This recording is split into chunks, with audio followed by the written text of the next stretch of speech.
You found yourselves finding a fleet from the Mercane Vorkath. And the fleet following you as you lead the way, you transition to Xaryxis space. The silvery skies of this place, a bright white star in the centre of the system. And you see just off in the distance a small beam of light that seems to connect this star to a small structure far away from you. The movement darting around it that seems to suggest it's guarded by some sort of fleet. But they don't seem to have noticed you transitioning into the system here, so what do you wish to do?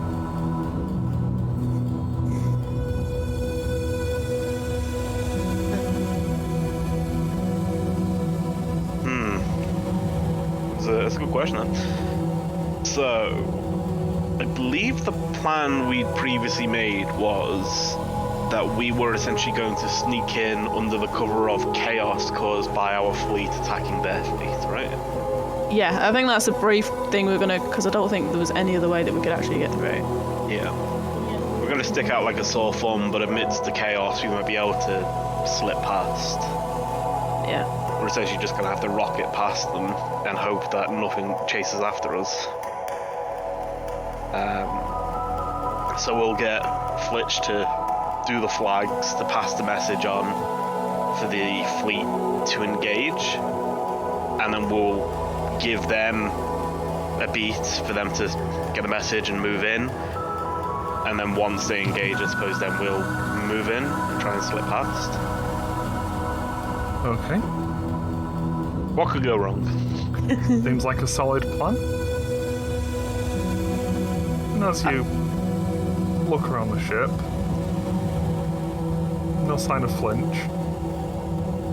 The Hadozi you'd normally expect to see in the riggings or up on deck here. You don't spy him nearby.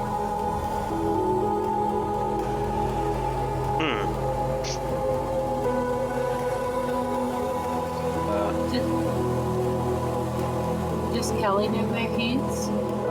Callie does know where he is, given that she can see the entire ship. He's in what people shipboard would refer to as the head. Well, everybody else would refer to as the bathroom. Oh. Wonderful. Yep, you can see that. Callie, Try how not long to, has he? usually. How long has he been in there? How long has he been? About 10 minutes. About 10 minutes. This still feels like a normal amount of time to go to the toilet in my experience, but perhaps we should encourage him to finish up faster.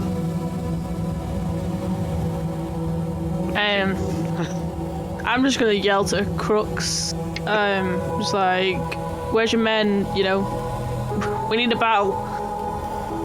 Because it was the Flinch that was doing the signals, wasn't it? Yeah. So he's just trying to get him started, and you know, we need to signal to the other ships. We need to get this moving. There's no time to waste. Yeah. Crooks looks around for a minute and then stomps one big foot on the deck and goes, "Flinch! Get out here!" You hear clattering from inside. A moment later, You hear a flush. you don't, because we're on a ship. There's no flushing toilets here. You're ruining my fun, Josh, by adding immersion. See the Hadozi quickly rushing out. He rushes to the front, receives orders from Crooks, signals to the other ships, etc., etc. You see him run off to the space on the bow where he usually is, takes out his signal flags and starts passing on the messages. While the message is being passed, I'll take out the orrery and activate it so we can try and get an idea of... Because presumably the citadel is sort of obvious, but I still think it's probably a good idea to have a look just in case. Yeah. And you start up the orrery, and you see five, I suppose, 5 major objects on there. The star itself is obviously represented by a bright white light in the centre. Around it, 2 what you'd consider to be planets, a smaller, sort of rocky one, a larger, very green one. Some that seems to be almost a misshapen rock, like maybe you'd think a large asteroid or something, but nearly the size of the smaller planet. And a moth-shaped object that you assume to be the Imperial Citadel. The orrery depicts the small beam going from the star to the Citadel, around which you see the small figures of various ships that are guarding the Citadel proper, and you see your fleet on one edge of the orrery's depiction, where you've come into the space. Okay. I'll pass that on to everyone else, just so everyone's aware of what we're looking at.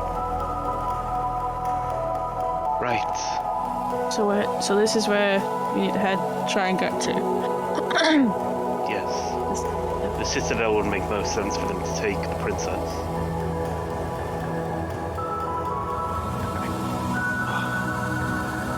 It also might mean it's most guarded.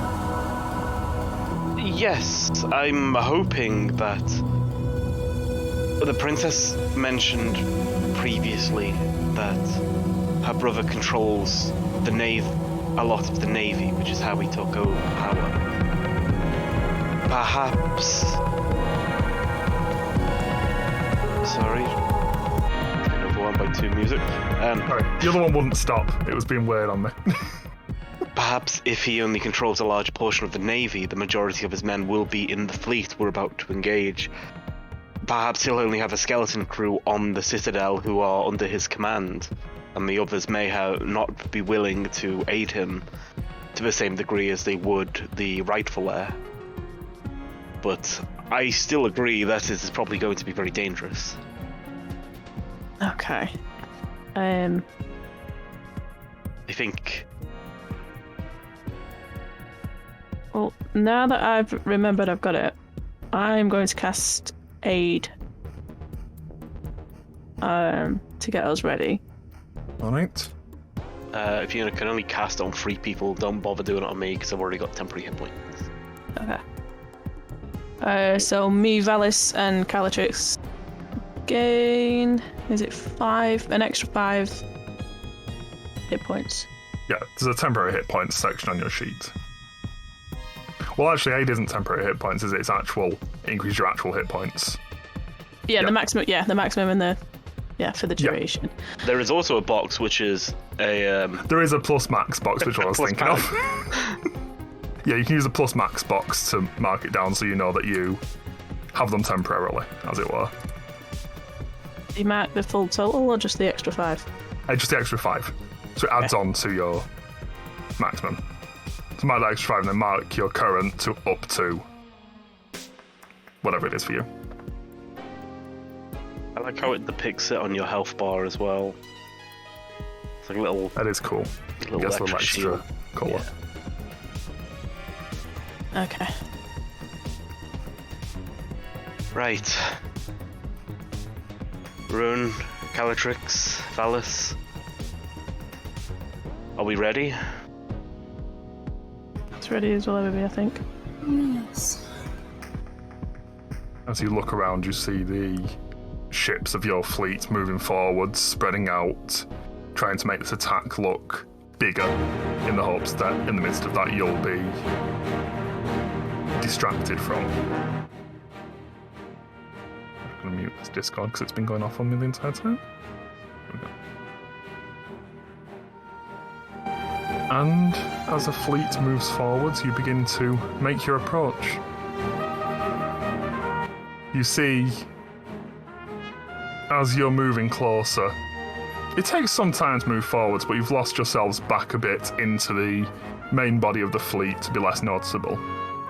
And you see as the fleet proper starts to close in on the Imperial Citadel, the star moths of the Xaryxian Empire start to move out and combat begins. You see bolts flying in both directions, some larger stones from mangonels and other weapons.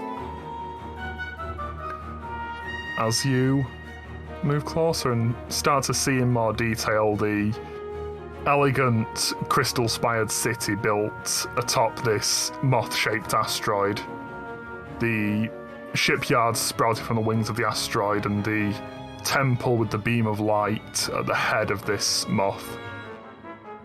You see, as the armada is moving away, one ship still remains between you and your objective. And it's moving towards you. Looks like we're going to be having a fight after all. At least it's only the one. We should get to battle stations. Yeah, go and ready the ballista. We don't have anything forward facing, do we? Not really. You could stand at the front and shoot things if you want to, but the treant that grows out of the top deck of the second wind throws rocks forwards. You have the rear-facing ballista that Velis's zombies are manning, but for forward-facing you'd have to throw something yourself, pretty much. Well, the zombies cover the behind. Yeah. Bellatrix, if you can get us close to the ship, I may be able to board it. Yeah. Kelly would definitely try and do that. Get the Right. ship towards the other one. Yeah, as you start to move in closer, preparing for battle, Flinch calls back to you. I recognize it. It's the flagship, the Xaryxis. Boy. And I'm going to ask you all to roll for initiative.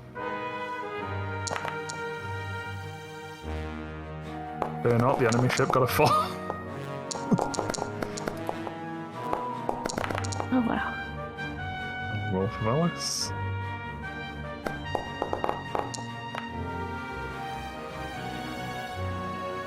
Alright.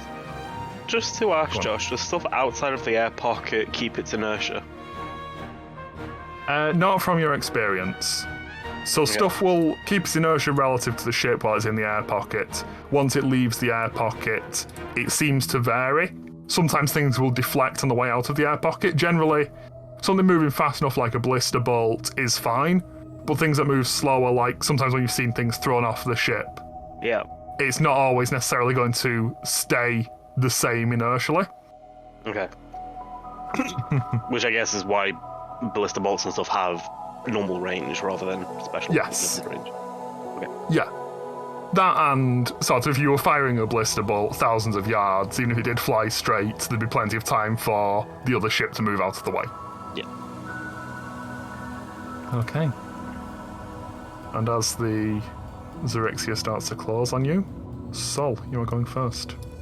How far away is the Xaryxis? As it stands, probably about 1,000 feet. It's going to take a few rounds for it to get in close.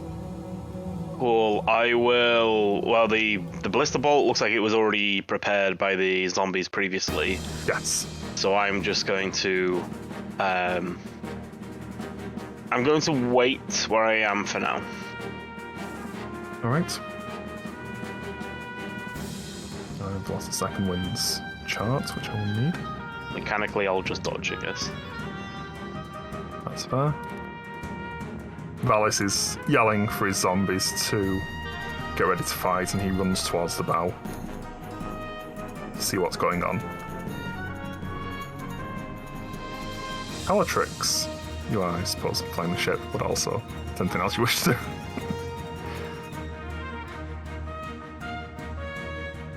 Oh, muted. I'm good. I think I'm just gonna focus on getting us as close to it as possible Alright. so that it's in range.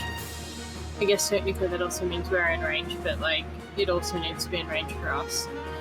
That's true. You're not entirely sure of the relevant ranges between you, but you know how to get your ship in range of its ship, at least. Its ship? It. The ship. The ship that's it. Rune. there's not really much we can do right now. So yeah, it's just waiting until it's in range to be able to do anything.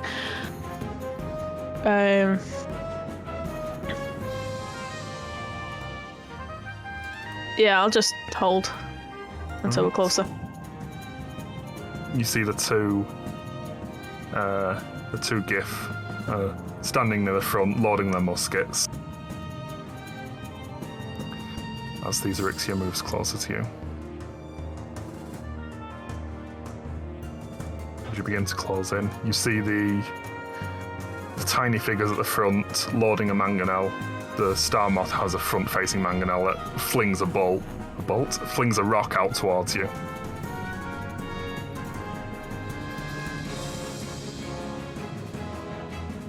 You watch as it flies overhead. As you move closer and closer. We'll skip a few rounds of the moving closer part because you can't fire back at this range, so... As you begin to move closer, and you see a couple of these, they're firing at a very long range. Like, they seem to think they have the ammunition for it. So as this battle's raging around you, you see a few rocks flying overhead, flying to the sides. They don't seem to be able to hit you at this range, but they are definitely firing as they move in. There's no doubt that they're hostile. As they come to... Go on. How far away, our tree friend, how far away have they thrown rocks in previous encounters? Previously only about maybe 100, 150 feet. Generally the things that Starbow's been throwing rocks at are fairly close. Okay, I will have moved down to the front of the ship while we've been moving forwards, if that's okay. Yeah, that's fine. I'm going to perch right on the front. Time. And we'll come back to, they're about 200 feet away now. As they barely come into range and Starbow starts to prepare a rock to throw. And we'll come back to you. 5 feet closer. Sol is still going to wait. But he's going to squat down at the front and look like he's about to jump. Okay. And you see, as you're squatting down, you look around, checking the other ships around you. You see a number of ships on both sides have fallen already. Artuk Lamprey's ship, clinging onto a star moth, flies past in the distance.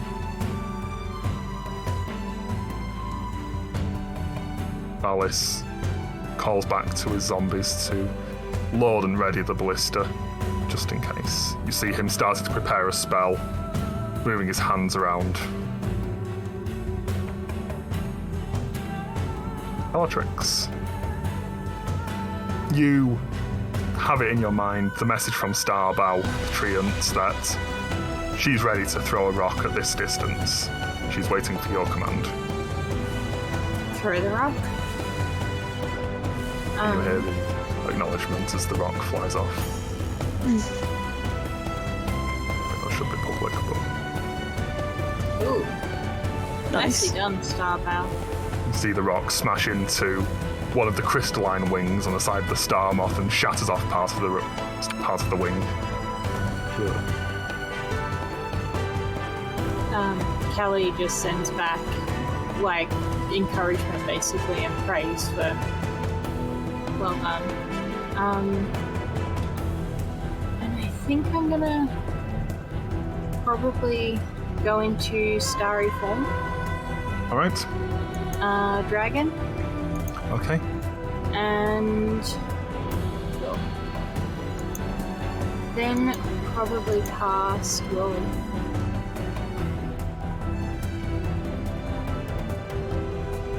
Alright, and you start to take the starry form. Yeah. And then I'm gonna cast Locate Object for the time being and just see if I get any sense. I'm looking for my clothes. The princess Your clothes was wearing that last. Zadala was wearing, yes. Yes. Check the details on Locate Object. You post the details on Locate Object.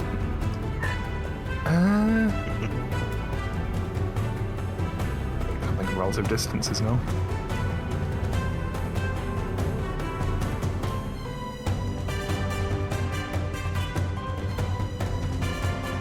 I mostly just want to make sure she's not on the ship that we're currently on. Yeah, no, she's definitely not on the ship. You don't really get a... Or at least my clothes are not on the ship.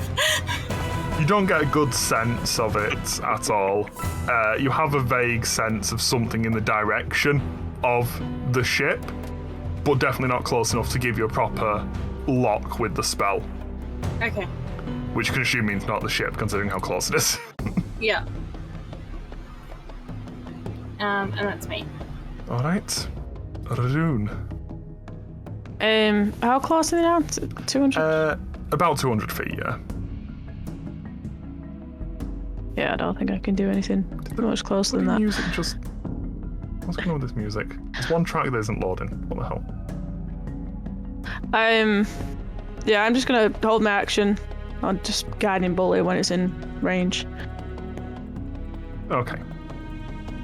I just got a bunch of music errors popping up, and then it started playing the track anyway. That was weird. Jukebox is on the fritz. The jukebox is on the fritz. I'm very confused today.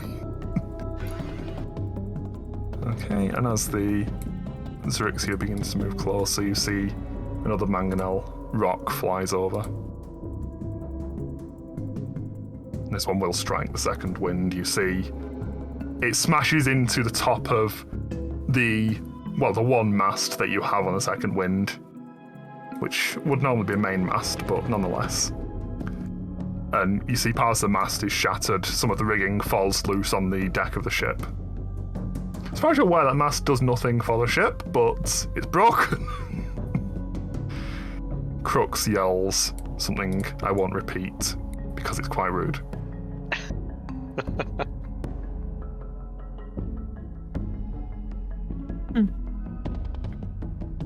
And Sol.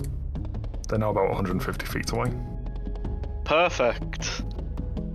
Sol is going to spend the key point for Step of the Wind. While he's still perched at the edge of the ship, his wings are going to burst out. And then he's going to rocket forwards. Hang on, how far can I move? I should probably check that. I can't actually make it yet. Damn. Maybe I should hold on another turn rather than jumping and then floating 25 feet away from it, where it'll probably go around me. Never mind, I'm going to do this now. There in space.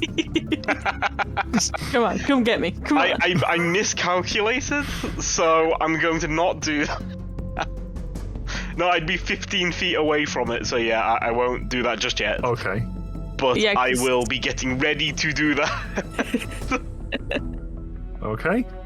You get ready to do Step of the Wind next turn. I start building the key in my legs.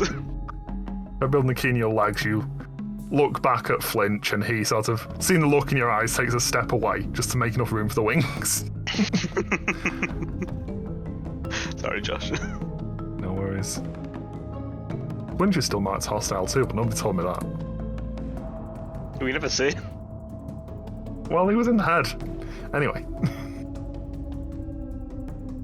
You let the hostile smell on there.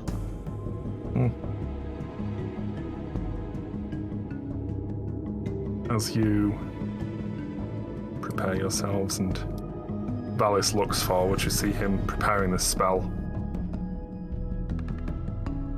Bellatrix. I'm gonna hold my action until things get a little bit closer, and then I probably want to cast like Moonbeam. I'll drop Locate Object Okay. and use Moonbeam. Okay. Starbow acting on your turn as well, so you feel Starbow preparing to throw another rock. And it seems to hit. Not as good a hit as the last one, but definitely a hit. Yeah. This is Lots of all the praise to Starbow. wrong version of that sheet, that's awkward. You see part of in the same impact site where the crystalline wing had already partially snapped off, another part of that gets struck by the rock and more bits of crystal fly off into the void. Rune. Yeah, I can't do anything until they're closer.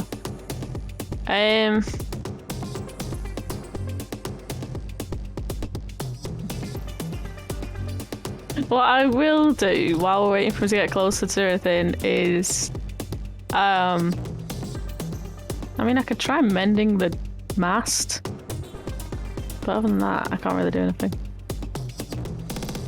Oh no, that's a minute, never mind. I'm just waiting, ready, like, to get closer. I should prepare for them to move closer, and they do, unsurprisingly. A surprise to be sure, but a welcome one. As they move forward, you see another rock flies overhead. Complete miss. They're clearly... Something's wobbly with the rocks from Starbow managing to hit them each time. And Sol. You'll never guess what I'm going to do. Away. I have a feeling it might be like last turn. So, I'm going to Step of the Wind. I'm not going to click it again because I didn't give myself the key point back. Wings pop out, Fine. and I'm going to jump. I'm going to use my movement, bonus action, and action to move 135 feet, which should get me onto the deck. Okay. And you launch yourself forwards onto the deck of the Xaryxia. You land on the what they call the battle deck, the front section where the mangonel is mounted. There are 2 Astral Elf warriors here. I'm just going to crack my knuckles, which doesn't sound as impressive as normal because there's no sound. And I will... In case you can't tell, I didn't prepare a proper battle map for this, but I'll give you one. Here you go. This is your battle map now. It's the top corner of this, and I don't have a tile for you. That's fine. It's on stream, so it's good enough. That's me. Okay. And as they move closer, Valis prepares to launch his... What's the spell I was going to cast now? 1 second. Valis's hands start to move in a familiar configuration, and he launches a chromatic orb out towards the ship itself, aiming for the same area where Sol just landed, the battle deck.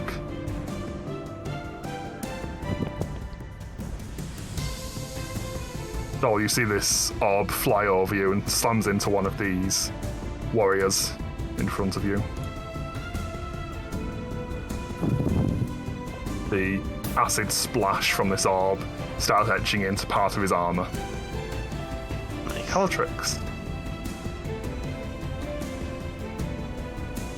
How close are they now? Are they within 90 They are feet? 100 feet away.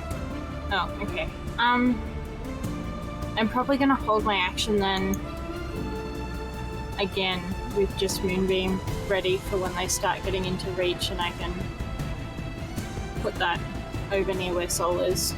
And Moonbeam should be 120, so you should have it in range. Moonbeam was 90, but I potentially mistaken this.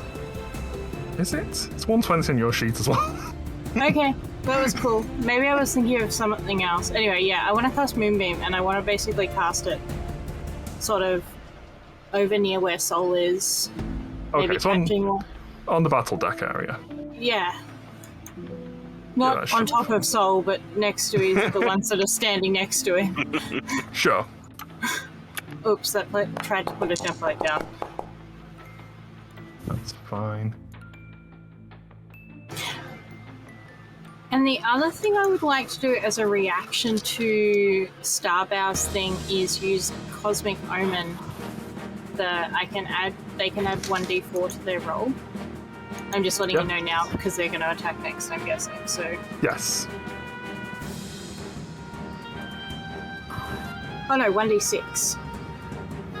That's fine. And you feel Starbow's rock launches out above you. And she will need it. Yeah. The rock slams into the Xaryxia. It was like 2 off, so that did help. She started out strong and it was getting progressively lower, so I was just like, well, I've got this. That's true. Never It has used been it getting before worse. now. Alright. And Rune. You see Sol launch himself onto the deck of the enemy ship.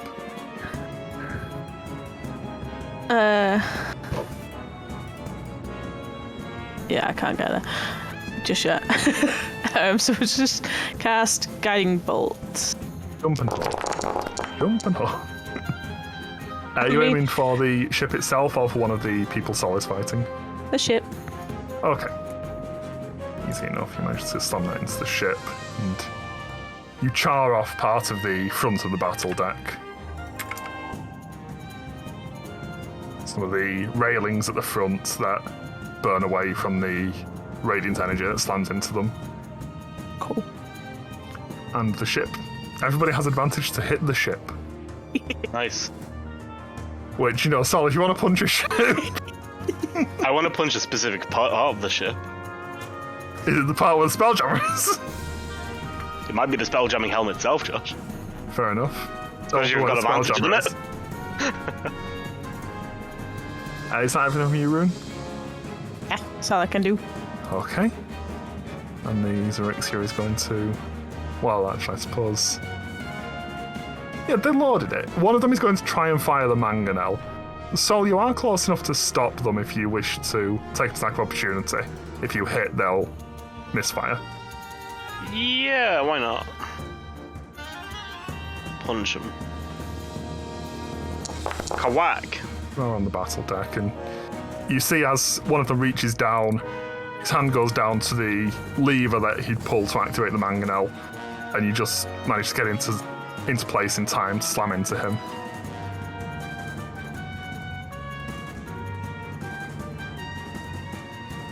As you deal damage to him, and he falls back, doesn't manage to pull the lever. The mangonel is still loaded and ready,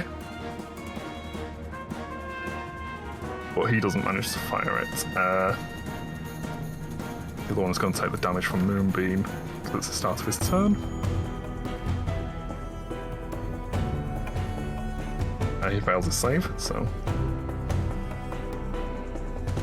Takes 8 damage, yep. Alright.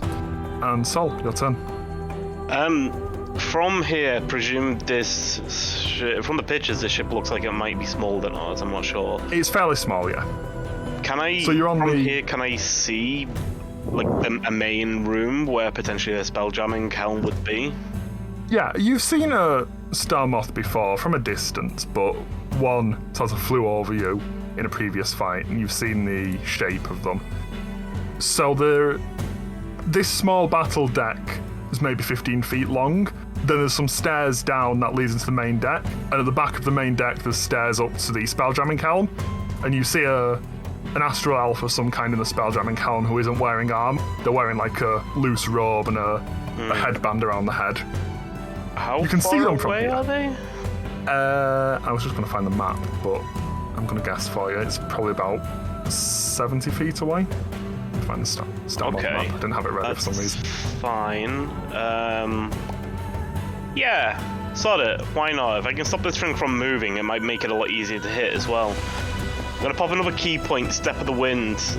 Bonus action, I'm gonna dash. I have 90 feet of movement. I should easily be able to get there. These two guys are probably gonna have an attack of opportunity. I guess one of them if I run around him. Yeah. So you run around the guy at one side, and he'll try and... They tried to pull out their long swords as you landed on their ship, so he's ready for you as you run towards him. He swings his sword, but completely misses you. He's distracted by the bright light of the Pop them in the moonbeam. nose. Cool. So Bottom I'll rocket pass. my way over to where the guy is. I just put myself. I realise we've now run into our ship, but yeah. I'm fine.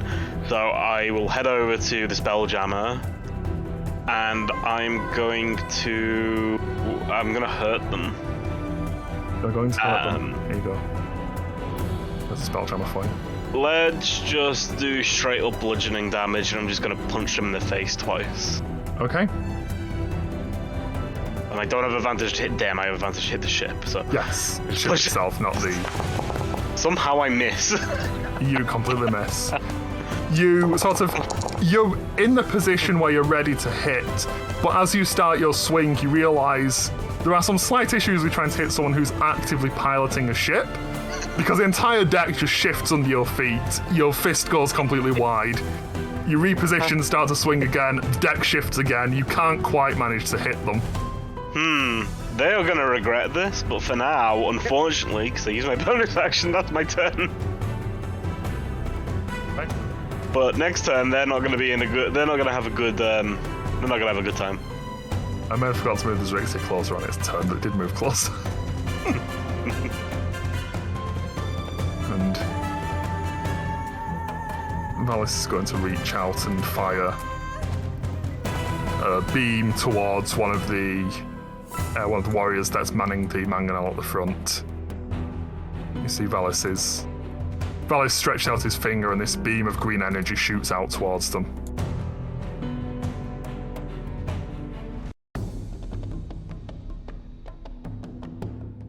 Rolled a natural 1. Impressive. Impressive save.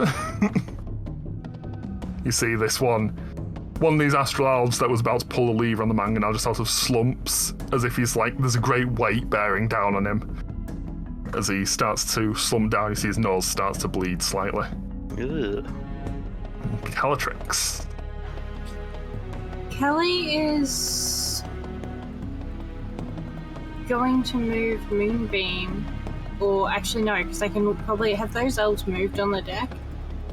No, they're manning the mangonel. It's between them, so they're both going to stand there and be ready to fire, as it were.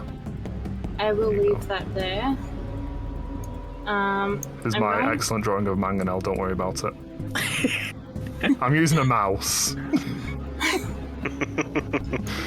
I'm going to run forward onto the deck and, well, yes, I just, and cast probably Guiding Bolt at the ship All right. again. You have advantage. Wonderful. Cool.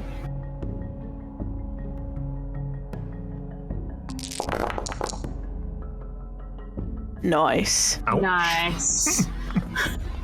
Yeah, in your guiding bolt, you managed to just sort of... You can see where Sol went. You have a really good idea of where he is, and everything lines up for you. The stars perfectly align as your guiding bolt shoots straight to the center of the ship, slams into the spelljamming helm, where their spelljammer is sat, and you deal a big chunk of damage too. You see parts of the crystals on this helm fly off. Sol, you see these crystals shatter in front of you. And we'll give Starbow the wheel woe thing again. Yes. And you feel a sense of appreciation from Starbow as the rock flies out over your head. Not like aimed at you, but above you. Nice. The rock slams into the front of this star moth as well. Definitely. It's taking some solid hits. Sol, you feel these when you're stood on the deck here. Every time this rock hits, you feel everything shake around you. Some of the... like, around the edges of the ship, there's parts of these crystals breaking off. A lot of what you think is decorative, but even the structural parts of the ship look very thin. It's slightly concerning. That's fine. I've got another way. I can get off. Don't worry. Anything else from your Caltrix? No, I think I'm good. All right. Rune.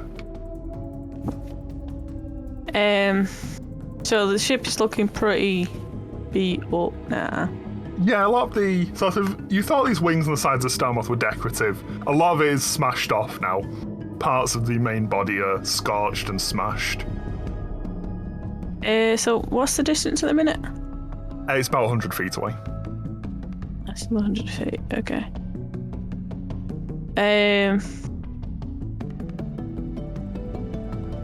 that's all I can do. So I'm gonna guiding bolt, but I'm actually gonna guiding bolt one of the guys we can see. Okay. Let's go with the top one. Alright, so these two try to prepare this. Mangonel to be fired again. Your guiding bolt slams into one of them. Nice. And everybody's now at advantage to hit this guy. You see the light starts to gather around him, making it really easy to see where he is as he tries to load this mangonel. He's having a bad day. They're both having bad days. Anything else, Rune?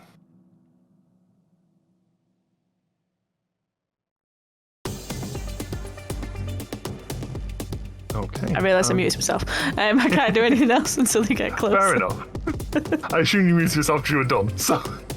Yeah, sorry. And the Xaryxis starts to move closer. The two guys at the mangonel, one of them gets ready to fire it. Cartrix, can you roll your moonbeam damage again as well? Because one of these guys is still in the moonbeam. Yeah, I just need to find, what is it? It's like 2d10. Which is Yeah, 2d10. Yes.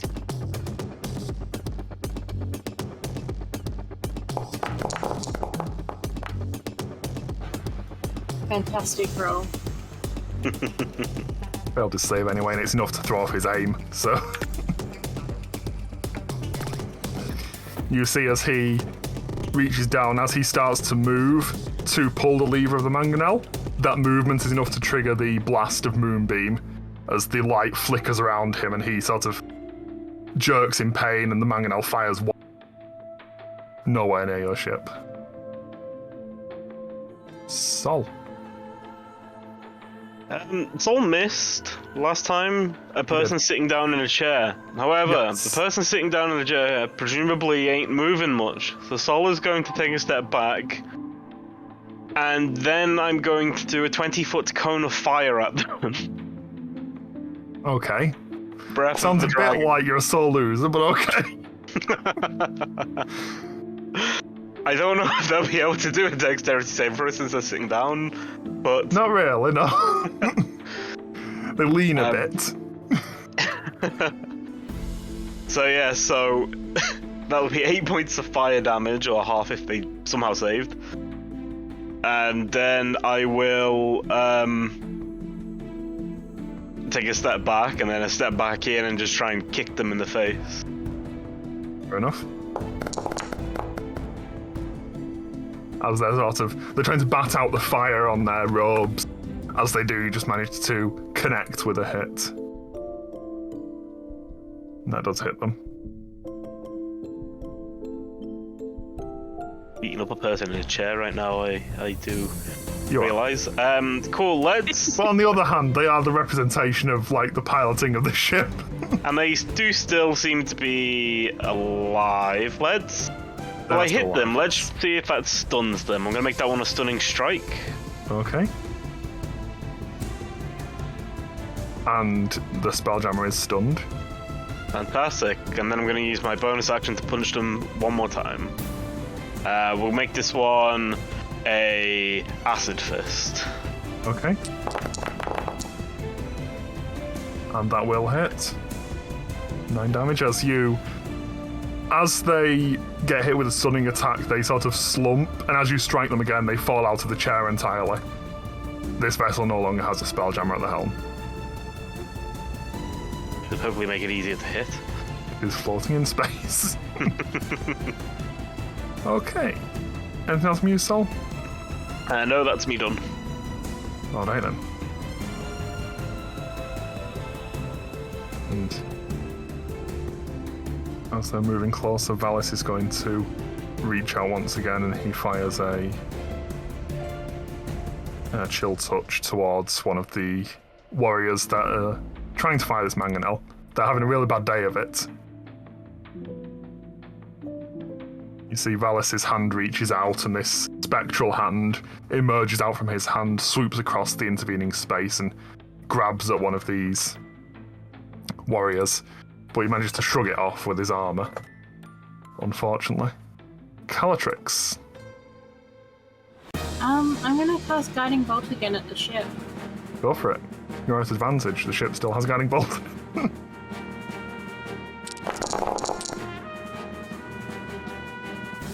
unfortunately something with the way it suddenly stops when Sol takes out the Spelljammer. It sort of jerks in place. Your aim was just slightly off, and your shot flies through one of the holes in the wings. Oops. Yeah, I think that's pretty much me at this point. Okay. You feel the vessel jerk as Starbow fires from above.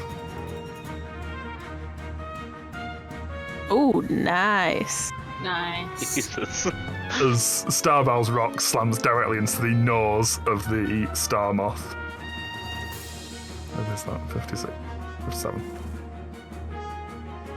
And Sol, you hear the Hollywood overused scream as the two astral elves at the front just disappear. You turn back, part of the battle deck is gone. The mangonel that was at the front is there. Okay, this feels like it's time to leave. Alright. And Rune. Yeah. They're about 50 feet away now, but also the nose is missing.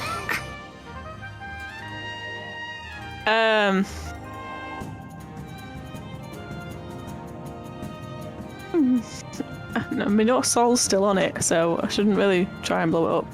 It's not float. I'll be fine. Okay. He's got wings. He'll figure it out. Yeah, okay. So we'll just do guiding bolt still. Alright.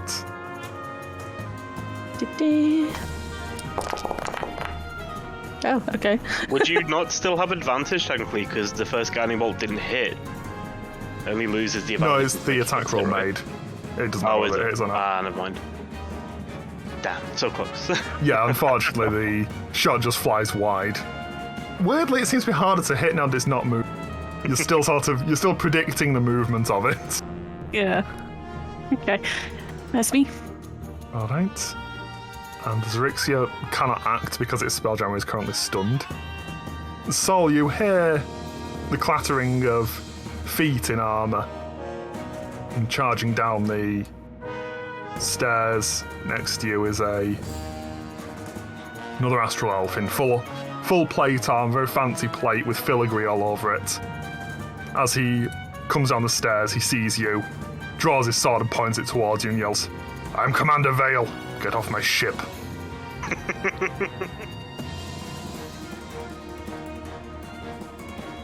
And it's your turn, Sol. How close is our ship? About First 50 question. feet. 50 feet.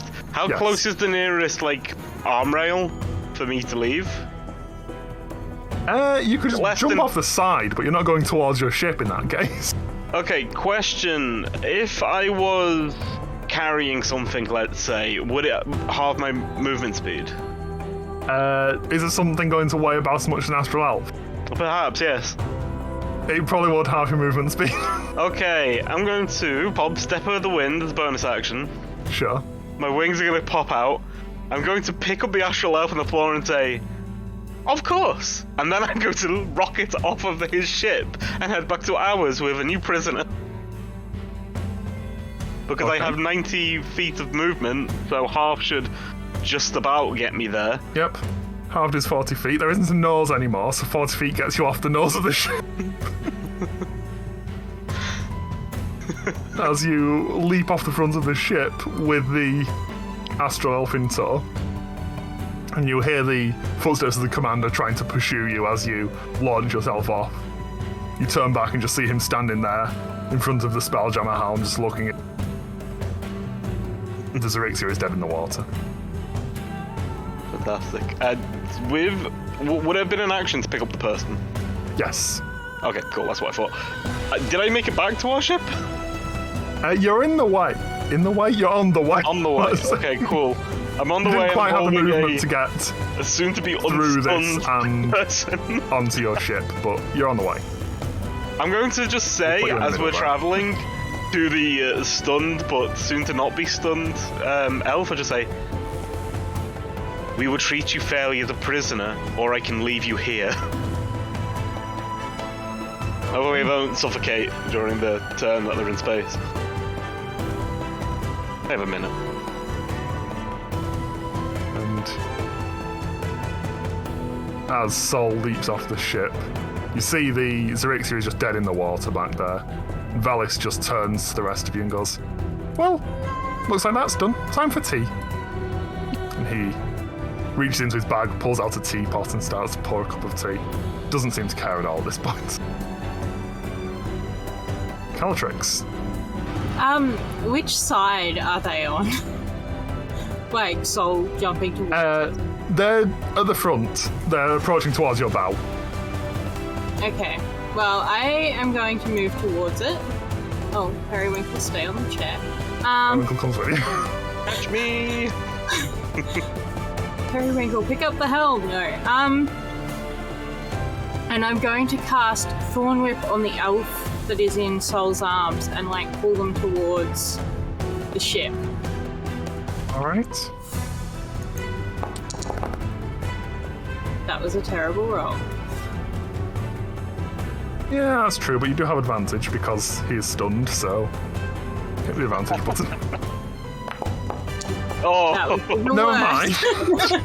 you've rolled that one out. Think of it that way. Wow. Yeah, you try to whip out the spell of Thorn Whip. As the vines form, you know immediately you're off target. It flies over the elf's head and scores a tiny little mark in Sol's cheek. Sorry. He just reforms. Yeah, it just disappears. It's like one of those self-healing cutting mats. It just disappears as you watch.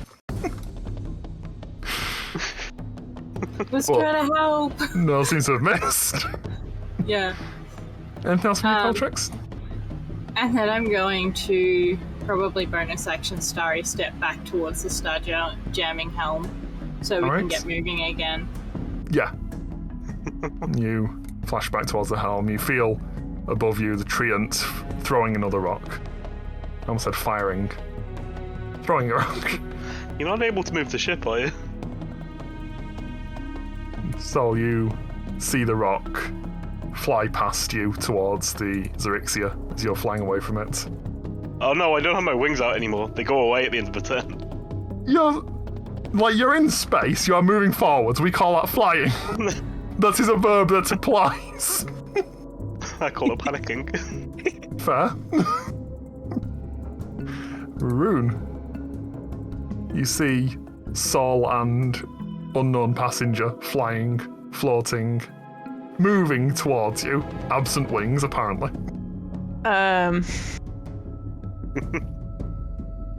Yeah.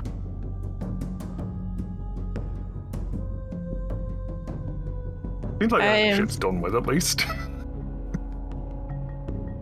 don't think there's anything I've got that can help.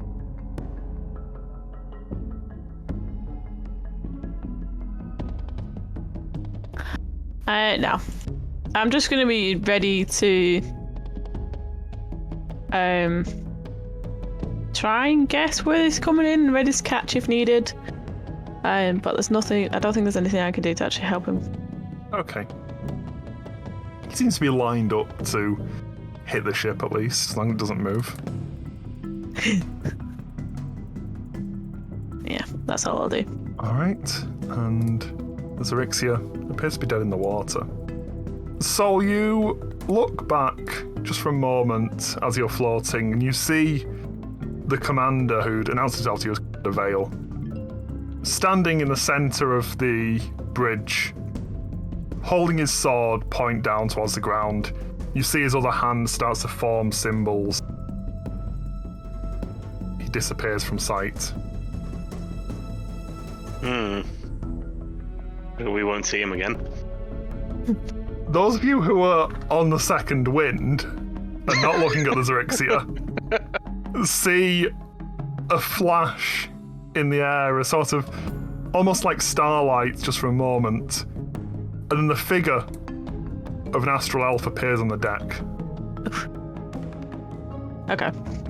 He beat me to get him back on the ship. He did. He also rolled a 21 on his initiative, so What an asshole.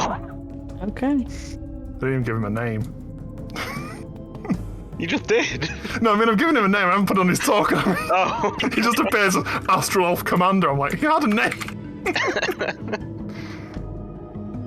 There we go. Of course, his name's spelled weird. Yeah, it's because I knew you were coming. Bloody hell. We'll skip him this turn because his turn was to teleport. But Sol, you continue your floating. So, this sort of goes back to the question I asked before. Do I have any kind of inertia, or can I move without having to pop my wings out? You're within the air envelope of the second wind. Like, you got that far. Once you're within the air envelope of the second wind, you are moving towards the second wind. Can I attempt to just Slowly. land on the deck then? Or try and move my... How far away is it? I'm 10 feet away, right? You're about 25, 30 feet away currently. You got that far, and then sort of stopped a bit distant. The fawn whip that gets fired out, would that still be floating around, or does it disappear? No, it disappears.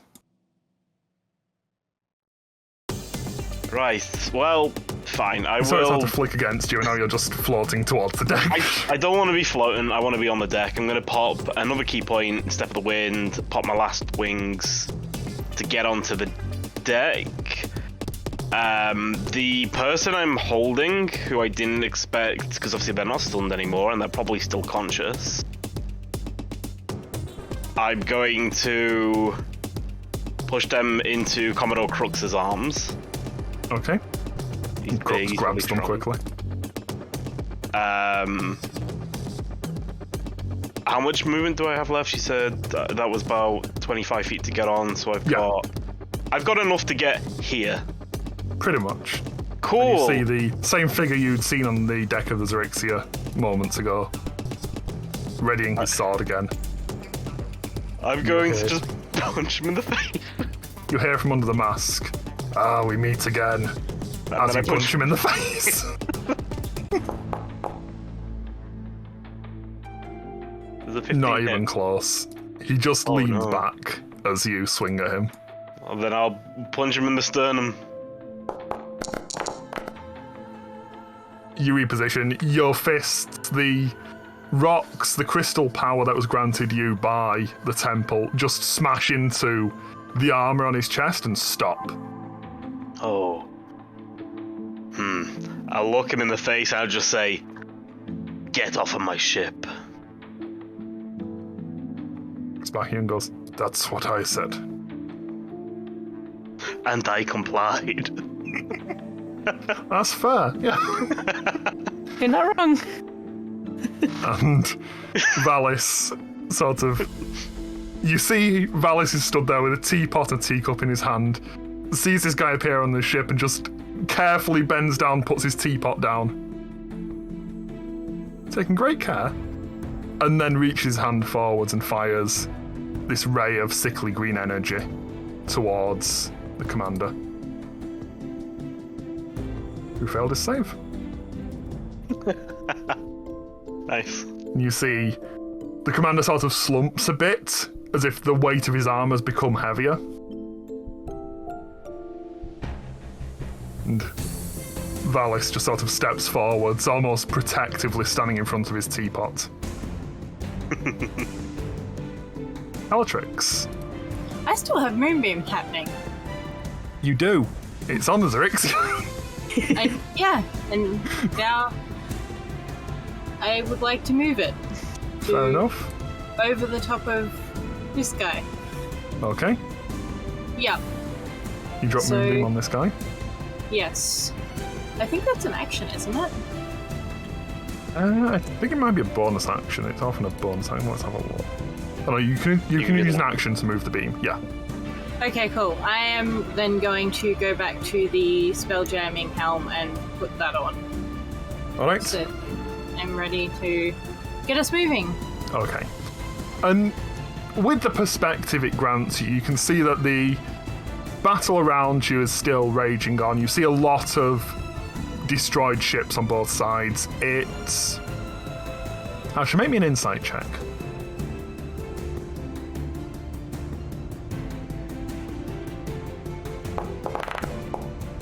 Yeah. You can see enough from here to get the idea that it seems like your side is losing as it were. There's definitely a lot more star moths still flying than there are the varied ships of your fleet. You see, off in the distance, the Last Breath, Garganhale's ship. The vampirates in a swarm just sort of leap out from the deck of it onto another ship. Moments later, you see them leaping back, trails of blood following them. Oh god. They seem to be doing well enough, but That was terrifying. for the most part, it's not going well. Guys, we might want to wrap this up. Anything else from your contracts? No, that's me. Alright, Rune. Shim. So I'm gonna move around here. And I... Oh, where's the character sheet gone? There. Oh, that feeling. I moved it to the right-hand side for some reason. I completely I'm always lost losing it. character sheets on this thing.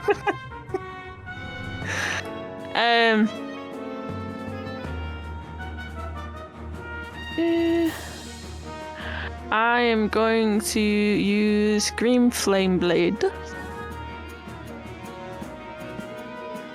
Alright. Try to. You attack it with a green flame blade. Yeah. Unfortunately, that attack's not going to hit. The green flame bursts out across your sword as you swing it forwards, but it just bounces off the pauldron, the shoulder armour of this man. Elf man. And doesn't quite manage to connect. Okay. You feel sort of the wrenching in your arms as you expected that weight to stop and it didn't. Just your sword carries on going, it takes a second to stop it. Okay. Even though the hit didn't land, can I attempt to use the Shield Master, the bonus action to shove? Because it just says if you take the attack. Yeah, if you take the action. attack action, yes. Okay, so it didn't hit him with that, so I'm just gonna try and punch him in the face Yes. with the shield. Just make me a strength check. Nope. Strength check. Attack on that. Oh my god. Yeah, you just sort of you put your shoulder behind your shield and slam it into him, and he doesn't really wobble. Like, it feels like you're hitting a wall. He's just stood there, his feet are perfectly planted as you slam your shield into him, and he doesn't move. I'm glad we can't see his face. He'd probably be really smug right now. They're all really smug. But yeah, that's me. That's all I can do. Okay. The Xaryxis is not on the initiative order because it's dead in the water.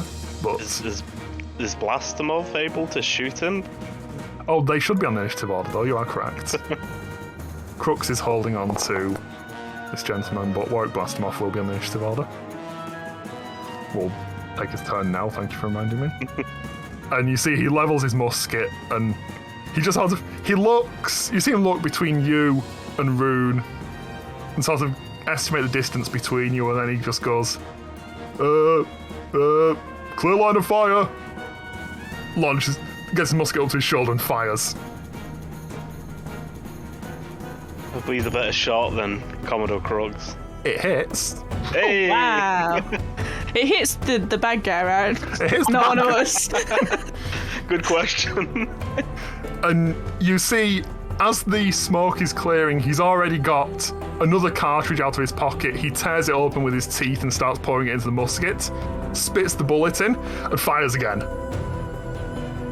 Nice. That one does go wide, unfortunately. It bounces off part of the helmet of this commander and just pings off into space, but... And the commander. The elf commander looks directly at you, Sol.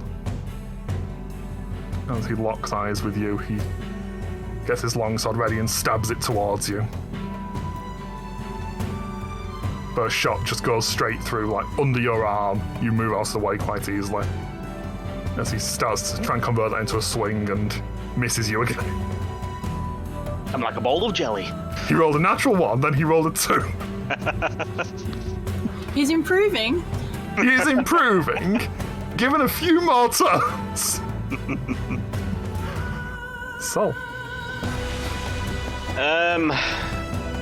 He's on your ship. He's on me ship.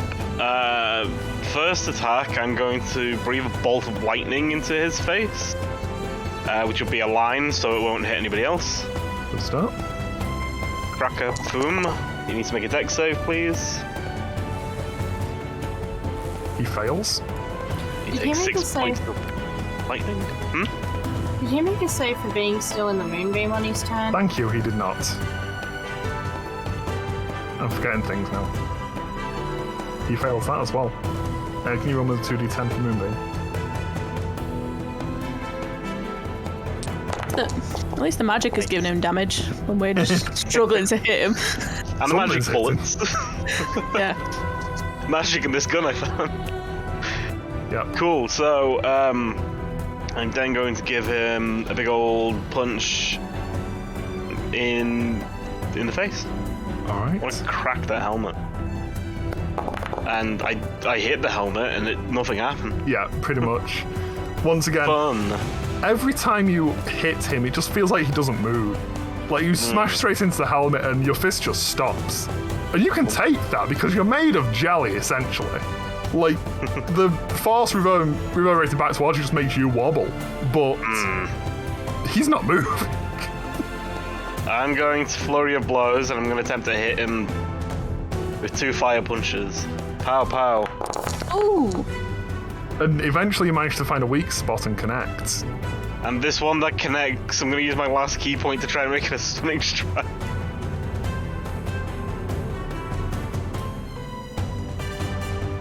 As you just manage to get this last hit that barely brushes against his helmet, and you feel, finally, his jaw moves as you strike, and he wobbles on his feet. He Nice. is stunned.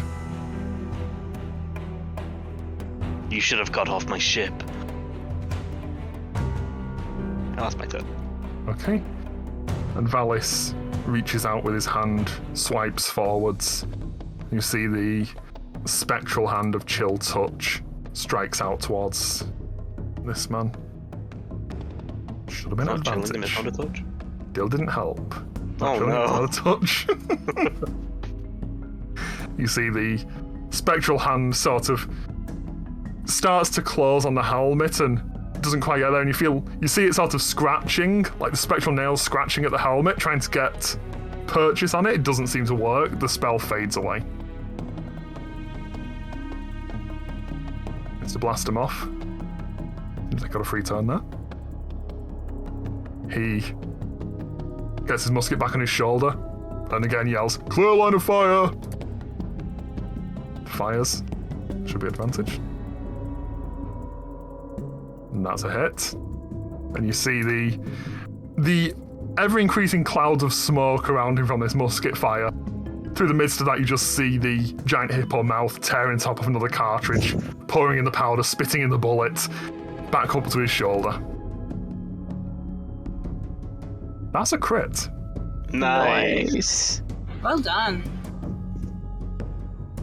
As the bullet strikes against the side of the commander's helmet and smashes off part of the helmet. You see part of his face revealed. He looks smug. Aldrix. I'm gonna cast Guiding Bolt towards him. Alright.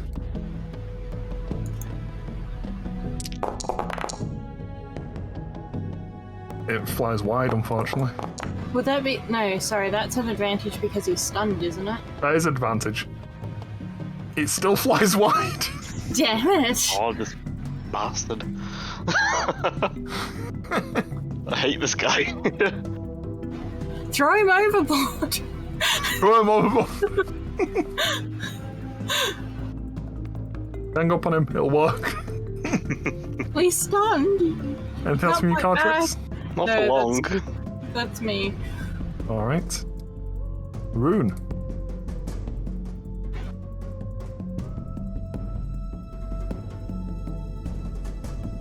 Yeah, I'm gonna try it again. Green Flame Blade. Hit him. Oh, Hey! That'll hit him. nice. As you just manage to get in the right position as Blastomoth's shot breaks off part of the helmet and you see an opening. You light up the green flame blade across your longsword and swing forwards towards it. As your blade touches his neck, how do you want to kill him? Staring at his eyes like, fucking smug bastard. Yeah, and you stare right in his eyes as you see just the slightest flicker of this smugness dropping as your sword takes his head.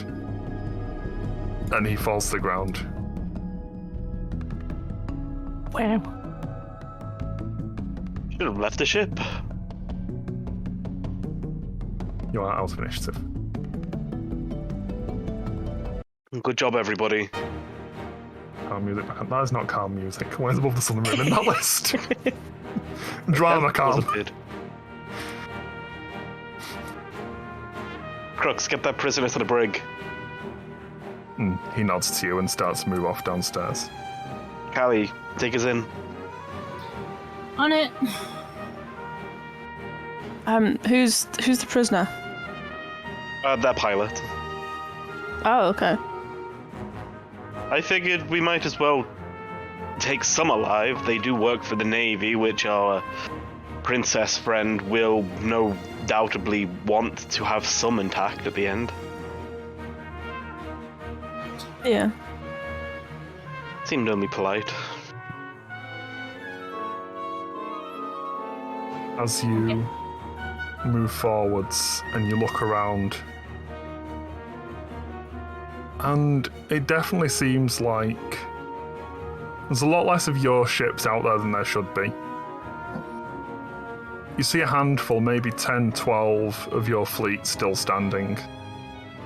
There's a lot of star moths still out there.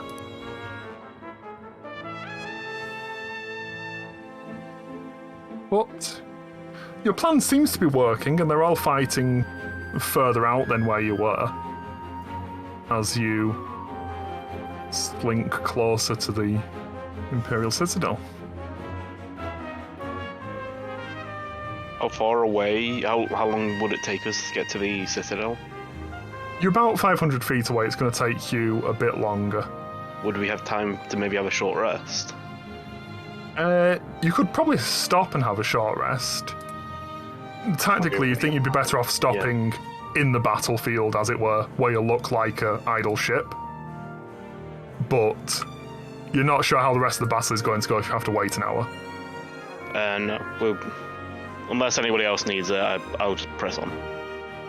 I just won't have any key points to do fun stuff. But that's fine. Oh. Good. Alright, and you move closer to the Imperial Citadel. As you... Sorry, go ahead. Oh, I'd like to recast, if we're within 500 feet, I'd like to recast locate objects. Yeah. And you definitely, from here, you definitely get the ping you're expecting, which seems to locate your wayward clothing on the tip of one of the wings of this great moth-shaped creature, where you can see what you assume to be the Imperial Palace. A large structure, like very fancy structure on the tip of one of these wings. Okay. I guess I start sort of moving towards that a little bit. Okay. You can see sort of, as you look over the Imperial Citadel, the asteroid proper, the docks are towards the back, sort of towards the bottom wings of the moth. The palace isn't quite there. Do you want to aim for the docks, or do you want to just try and get to the palace itself and jump out, as it were? I think I'll probably ask the others what they'd want to do, whether or not it's worth trying to fight our way from the docks, or whether or not it's worth trying to approach the palace and just say I'm getting a ping for my clothing there. I think we can manage jumping in. Yeah, I'm guessing we'd probably be leaving our gift friends on the ship anyway, so they would be able to protect it. But if we are like going through a window, it might take them longer before they know we're there, as opposed to a ship appearing in the dock. Yeah. Docks seem fairly quiet from what you can see. But remember as well, if you're all jumping off, there's no Spelljammers to fly the second wind. Oh, there's one. Maybe don't want them to be piloting it. It is true. If there's a big enough window, I'm just gonna put this out there. We not fly through it. There are no windows the size of a space galleon. It's worth an ask. Could we get our tree friend to make one? A window the size of a space galleon. It might take a while. So what would be the option? We either land in the dock, or we're landing just sort of around the back and going down a rope ladder type of thing. Well, you wouldn't be landing, you'd be sort of hovering there hovering. while some of you made a descent. Somehow. You wouldn't be able to fix the ship in place in any way. Doesn't the ship stay floating if no one's piloting it, or does it just fall? It will stay floating, but the Citadel itself is moving, so the Citadel is in orbit around the star. Well, I have a grappling hook. Could we not grapple onto the thing and tie ropes to keep it in place? You've never tried it. Maybe it'll work. Go ahead. Are there any ships near us? Like that are ours? No. You can only see... So there's a couple of dead in the water ships nearby. Not too close, but some distance away, but most of your fleet seems to be quite a distance away now. The remnants of your fleet, I should say. Oof. Can we see the dock from where we are? Yeah, you can see sort of... There seem to be two docks. There's one that's somewhat fancier, seems to have a couple of star moths docked at it. And there's one that seems to have a lot more like space galleons and common ships at it. They both seem fairly quiet. If we parked on the one that has like normal like galleons, we might blend in a bit more. It might be, and then we've got potentially an easier way of getting out afterwards. Yeah. Okay. Hide in plain sight, as it were. Alright. Yeah. Let's do that. As you move forwards closer to the Citadel proper. And you see the sinuous figures of what you assume to be solar dragons that are flying around the beam of light between the Imperial Citadel and the star itself. As you move closer to the Citadel, two of those dragons break off, and the two sinuous red figures move towards you, move towards your ship. As they fly closer. That's where we're going to take a break.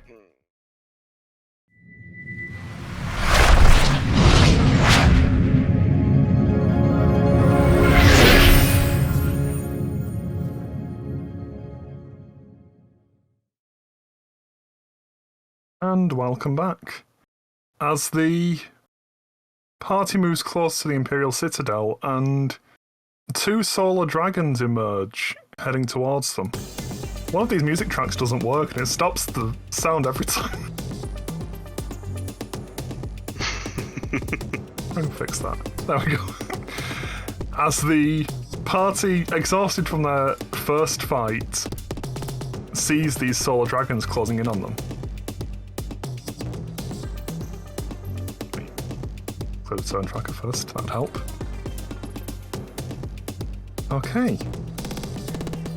What do you wish to do as these creatures start to move in? Hide, panic. I don't really know what else. Are they coming at us from the front, aren't they? Yeah, they're coming straight towards you. You see the two of them sort of swooping around, sort of as if they're about to encircle and come up at the sides of the ship. Just check everybody's passive perception. Yeah, Calatrix, you'd also notice they're scanning the ship with their eyes, like they're looking for something specific. Okay.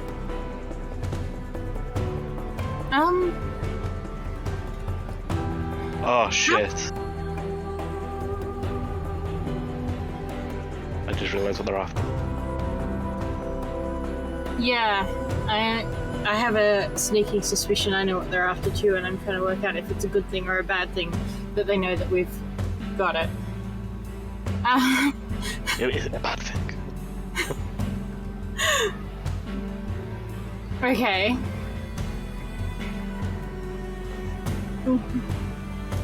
So, Varun, can you come here for a sec? Sure. I think we're after the ring. That feels extremely likely, yes. Think they'll be able to sense it? Fine. I don't know. I don't... If you keep it covered and out of sight, they shouldn't be able to... I don't think they can see through materials.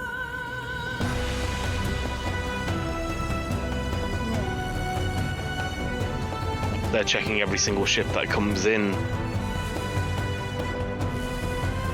Perhaps. I don't know whether or not... You don't think that they could also be from the princess? I strongly doubt it, since we saw the prince riding on one previously. And the princess did not mention friendly dragons. This is true. I think perhaps we go under the impression that this is a routine check they're doing on every ship, and land and go into land as if nothing is amiss. Just make sure that ring is securely hidden away. Yeah. And hope. Yes. We're suitably distracted. How far away from the docks are we? From the docks, you're about maybe 120 feet. The two dragons are within about 50 feet of you. And they seem like they're swooping in to attack.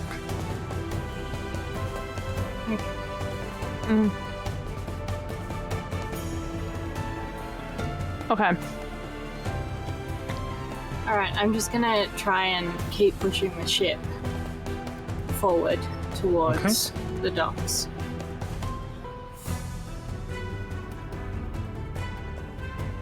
Alright then. Well, ask a strange question. Are the dragons talking to each other? You can't hear them talking. Okay.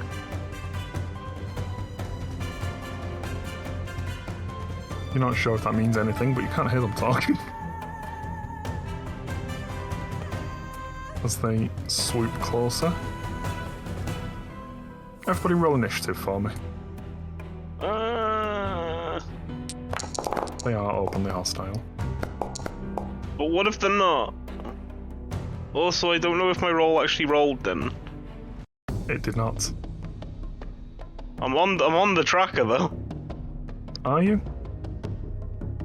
Apparently, I'm on it for me. You're not on it for the rest of us. Do you want to hit F5? Yeah.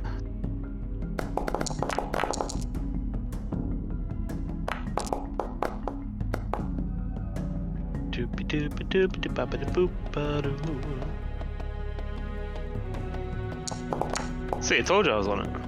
Yeah, checks out. Bernard and Lefty. They needed names. Sorry, Bernard, not Bernard. Wasn't prepared. Difference. Wasn't prepared for soul dragon names. Rune, you see these two closing in on you.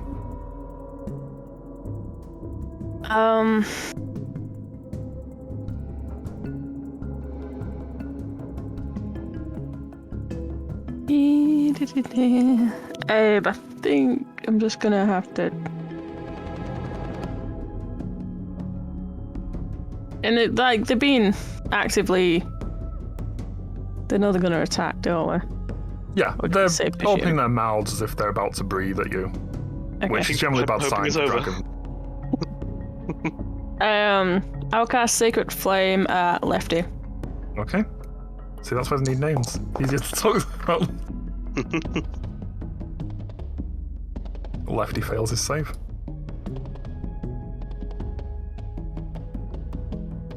And you see the sort of the flames of Sacred Flame blast against him, and the scales on his body just sparkle as this strikes. It doesn't affect him. Oh, okay. Don't use radiant damage. Got it. That's it from me. That's Okay. well. I'll move up a little bit. And That's it. you see Captain blast him off, musket at the ready, and he's aiming up off the deck. He's getting ready to fire towards these things. Musket blasts this big cloud of smoke towards Lefty. And you see some of the scales go flying loose. The shot hits. Blastimoff's got his paper cartridge torn in his teeth, reloading very quickly. Fires again. Flies wide. The dragons are swooping around to the side now. Seeing that they're being shot at, or fired at with spells and such, they're swooping around trying to be more evasive. So, How far out is the closest? they're about the same. They're about 40 feet out on two sides of you. Or two sides of the bow, but about 40 feet from the deck. That's not great. I throw a dart at one, I guess. I'll do it. Yeah. That will do it. Which one are you throwing your dart at? We'll throw it at Bernard. Okay. See the dart jams into the space underneath one of his scales. See the little feathered end of the dart just flickering out there as he flies. I only gave myself one dart. That seems like poor forethought.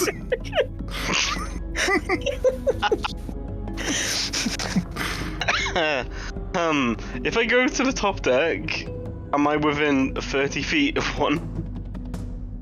I think you're moving further away. If you go to the bow, you're probably within 30 feet of one. Okay, I want to move to the bow then. Okay. Tap, tap, tap, tap. You have this within- momentary urge to stand on the bow and reenact that scene from Titanic. You need someone else for that, really. Um, and I'll fire a bolt of lightning at one. Okay. Bernard again. Zap. You breathe at Bernard. Bernard fails his save. Hooray! He takes 6 points of zap damage. He does take 6 points of zap damage. You see the lightning flickers along some of the scales and they go dull as it does so. The sort of the multicoloured prismatic element of these scales seems to dull as the lightning strikes them. And I will shout in Draconic, "Your fight is not with us." And you see the two of them, their heads turn towards each other. One of them, "It speaks." The other one goes, "It matters not, they do not bear the ring." Do I have any free action left to shout anything else? Sure, what do you want to shout? I wanna You're shout- getting close to the end, so... I just want to shout back towards Xaryxis saying, "Don't hide the ring!" I've changed my mind. Okay. And the dragons swoop towards the deck. As you're looking up towards Bernard, having made your shot, you see his mouth open and a light starts to glow inside his mouth. Oh. this beam blasts down onto the deck.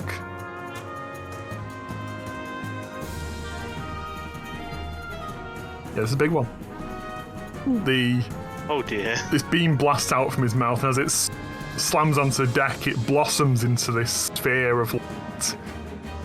Everybody within the template needs to make me a Constitution save, please. Can't save. Rune, Sol, and the NPCs. Go ahead. Can I use a reaction to use Wheel and Woe? And I'm going to give it to Valis because I think he's probably got the lowest constitution out of everybody.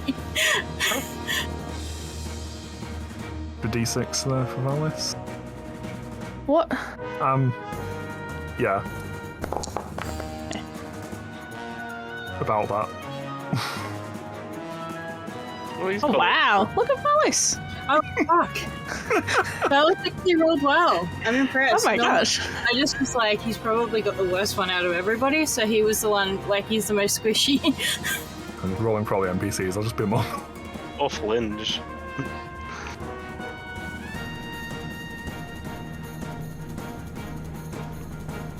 Fair, this might convince the GIFs to actually move from this one position they've stood at for the last 3 sessions. Okay. This is going to be awkward. Or they'll die. Sol, Hello. you see this blast of light in front of you. And as it emanates out from a central point, you see just in front of you, as this light slams into Flinch, he just falls to the deck. No. Oh no. A moment later, this light slams into you. You take 55 points of radiant damage. Oh, damn. Ow. Everybody else, Rune, etc., takes... I'm gonna need to half that now. 27 points of radiant damage. Ooh. Wow. Okay. Is Flinch unconscious or is he dead? Flinch is unconscious. Okay. Hell wasn't that low, but it was low enough. Oh my god, okay. And as you're reeling from that hit, Oh god, no. you see the other dragon on the other side of you, flies past the ship and its tail slams into the ship itself.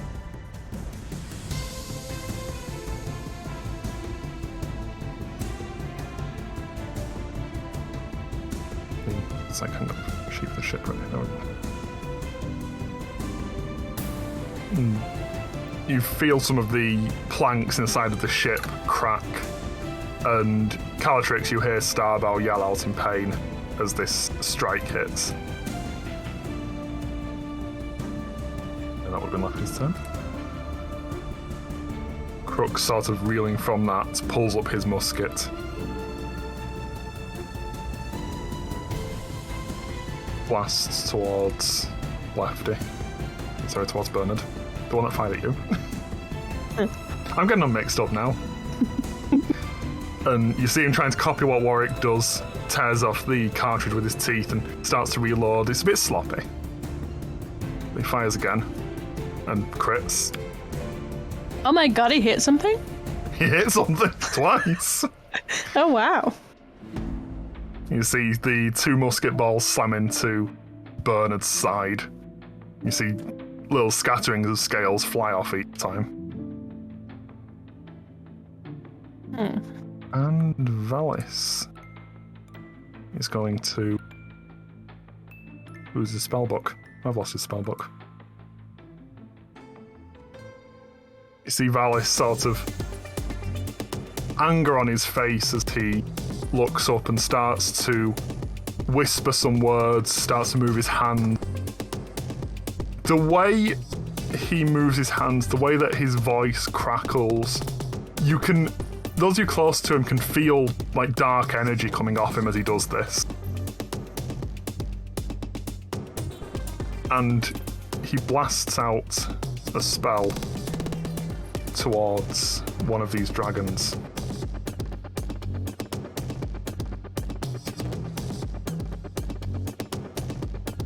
You see dark energy sort of coalesces around the head of Lefty.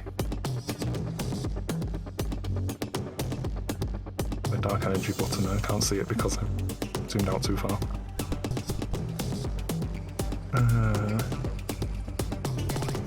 First, there we go. Okay. And Cartrix. Okay, having seen all of this go down, Callie is going to Misty Step onto the bow, or the ship thingamabobby. The deck. The deck. The yes, floor that. Yes. And she's going to pull out the ring and hold it up and be like, I've got your ring. And you pull this out, you see the dragon on the right, Bernard, I suppose on your left, but is on the right of the screen. One of the dragons, who Sol for some reason is called Bernard. I didn't call him shit. Shush. You see his eyes sort of look down and focus on you. And Sol, you hear him whisper, "They have the ring." And he swoops off, starts to fly away. Yeah. I chanced thing? to... never mind, it's not my turn. The other one swoops off in a completely random direction, just starts flying directly towards another ship. Well, It seems to be leaving. And Callie sort of like looks off in the direction of the ship that they're flying towards. I hope they're okay. And then I think that's pretty much all I can do. Oh no, I've got probably healing spells. Probably, maybe. Might be a good idea. Does Flitch have like, can I cast Spare the Dying on him? Yeah, he's unconscious, so he's in a position stabilized. Yeah, alright. Well, there we go. He is now stable. Yay! And I'm pretty sure that's all I can do, except maybe head back to the helm and start flying towards the docks. Alright. Well, we're out of initiative as the dragons, so... Seems you managed to get rid of them, at least. I was thinking about doing something stupid on the next round, so yeah. I mean, that's still an option. Well, my plan was going to be to attempt to, essentially lasso one. I think the fact that they're leaving is probably the best option, though. Yeah. One of them almost killed everybody. Well, that's why I wanted to lasso them, so I could get up on top of them and then stab them in the back. Okay, but it's flying away. I know, that's what I mean. It was probably a really stupid idea. But yeah. It was an idea. Who knows how it would have gone the same thing. I don't know whether it's flying away is a good thing or not. Well, one of them seems to be returning to the beam of light around the Citadel. The other one, its head wrapped with this dark energy from Valis, is just flying off in a random direction. Did he... Okay. What did you do to it, Valis? Something I learned recently, it scares them and hurts them. Okay, so... Good. Ow. I think we need to get landed. And once we're landed, perhaps we can rest for a short while before attacking the Citadel itself. Yeah. Need to tend to wounds. I'll pick Flinch up and take him down to a room below deck and put him on one of the hammocks. Okay. I'm going to take Flinch down to one of the hammocks.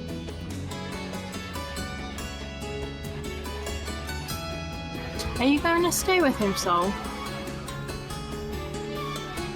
I was going to lie down in my own hammock.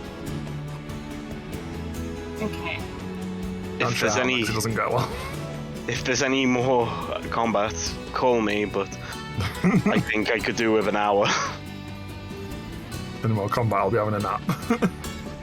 I'm trying to work out if healing spirit would work well in this situation. Probably if you can get enough people clustered together. Yeah. It's just because it involves like things moving in and out of the space that kind of made it a bit Yeah, weird. no, it gets a bit silly meta kind of thing, but functionally, you'd know how to use that to be able to help, like how to use that magic to be able to help people. Outside of the sort of, when you start describing it as moving in and out of the square, it sounds very meta and like, you know, very cheesy way to do it in a combat turn. But outside of combat, you'd know how to use that to help most people in the best way. So you managed to distribute some healing, essentially. Okay. If you want to use it, you can distribute some healing through. Wonderful. I would like to do that for both Sol and Flitch and whoever else is hovering around and is willing to have periwinkle snuggles. And I'm going to cast that at... Valis looks injured. Both the GIF look fairly injured as well. Yeah, well... Anyone who wants... Everyone anyone- looks injured. Everyone's a bit injured right now. Raslim's just chilling. wants to huddle around periwinkle, that would be fantastic. And I'm going to cast this at 3rd level, I guess. Okay. Because... Oh, 4th level, sorry. 3rd level, never mind. I know what spell slots I have available to me. So how many people are there? We should 2, see. 4, 6 of us. So that's, if you were to say 6... 1 minute is what, 10 turns? Between Yeah. 6 of us. It's just 10d6. Because it can apply to multiple creatures in a turn. So just, Oh, can it? just roll 9d6.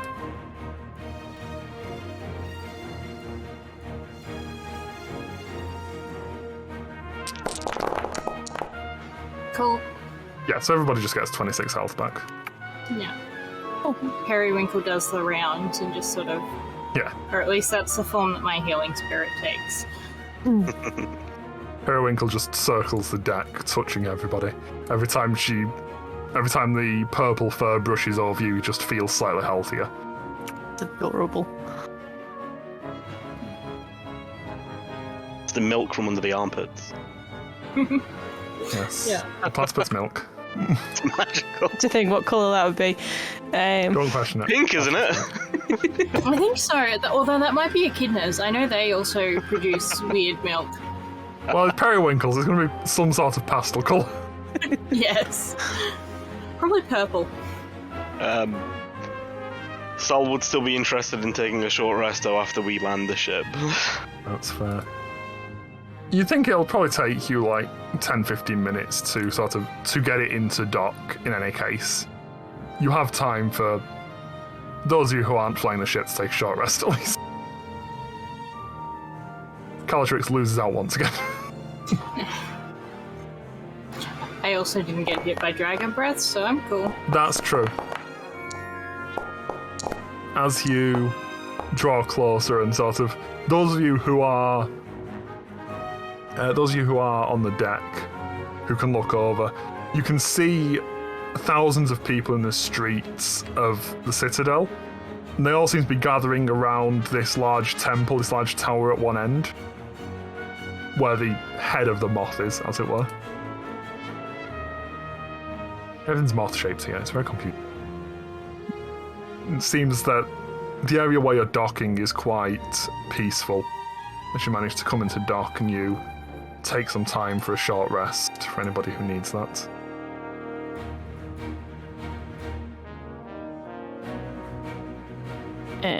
Yeah, I don't Alice think I will need take it. Don't think anything with news on a short rest for me. You can take it for hit dice if you need to. Nah, I'm good. I need to check something that isn't on Valis's sheet. Oh, it is on Valis's sheet, sorry. I'm just looking in the wrong place. Yeah. Valis takes a short rest, and I will be nice and allow him to use Arcane Recovery in a short rest, because that way, when the player comes back next session, he'll have the spell slots. You're very kind. And you manage to settle the ship in the dock. Nobody seems to react to it as you take some time to rest up. At the end of which, you look out upon this citadel itself. The spires, the crystalline spires of this town around you, and the land is lower where the docks are, but still everything seems to be made of the same sort of crystal as the Darmoths before. As you look around here, are we stepping off the ship onto the dock proper? I think so. I guess we'll leave the GIFs behind. Unless they're desperate to come with us. Somebody has to keep an eye on the prisoner. They both sort of shake their heads as you look at them. Yeah. Crux just leans forward, like, I'm going to take care of Fletch. Yes. When he wakes up, give him our best. For the resistance. He should have been included in the healing, probably. He was. Some point. Yeah, cool. He's probably still having to lie down there. Yeah. Taking the rest while he can. He's not really a fighter, he wants to lie down. He's had a hard day. Yes. Pretty much. And as you step out onto the Imperial Citadel proper, as you look around, off in the distance, towards the end of the dock, you see 7 figures in the armour you've come to associate with the Astro Elves, or possibly Velis' zombies. But with fine filigree along the arms, the shoulders, part of the chest, that seems to indicate perhaps a higher rank or a position of honour as they move closer to you. Did they look like they're coming for, like, because of us, or is it just they're walking down the dock? They look like people in armour moving with a purpose. Oh, as a point of reference, we would have thrown the dead body of Commander Vale off the ship. Oh, Actually, yeah. Rune, make an insight check while you're trying to figure it out. I don't know, Valis might have claimed that one. No, it's off the ship. You threw it off the ship while Valis was distracted. Inside. Yes. Oh, yeah. Yeah, no, they're moving with a purpose. I don't know nothing. As you start to walk along the docks and as they start to move closer, you see them spread out slightly, as if to block the length of the dock.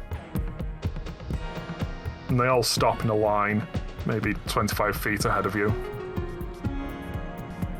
Weapons aren't drawn, but their hands are resting on them, as if perhaps an attention pause.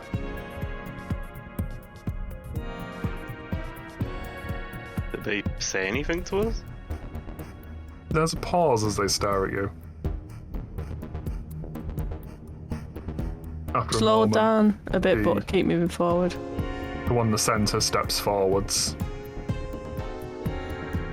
and reaches up, unclips the visor from the front of the helmet. You see it's a separate piece.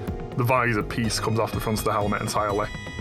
You see the face of a female astral elf, the familiar dark eyes with the golden glow. And she nods to you. My name is Commander Koroleth. My orders are to deliver you to the Temple of Light to face the Emperor's justice. The princess sends her regards. Can I make an insight check on the way she said that? You Same. can? Yes, go ahead. Yeah. Jesus Christ. So there's a lot of people with weapons in front of you. So, Calatrix, she seems like she's relatively peaceful. She seems like she's truthful in that she needs to take you to the Temple of Light. She doesn't seem like she direct, but the way she stands, sort of with her weapon arm ready, the way that her people stand behind her, they're ready to do violence if you incite it, as it were. But they don't seem to be here to fight you or stab you in the back. Well, Okay. that's where we would be heading anyway. Yeah. We trust no harm will come to our ship. No, there is nobody around to do it. She looks back and goes, "You two, stay with the ship." Two of the guards from one end of the line break forwards and walk up towards the ship, and you see them take like guard positions in front of the ship, one hand on the swords, standing and looking around. You see the big gif head of Warwick Blastomoff poke up over the railing and look at them, look at you and just nod slightly. Well then, Commander. Lead on, I suppose. Very well. Ready, go. And they form up around you in like a loose box. The commander walks with you and the others sort of take up corners of a box, as it were, and as if they're guarding you, they start to move through the streets.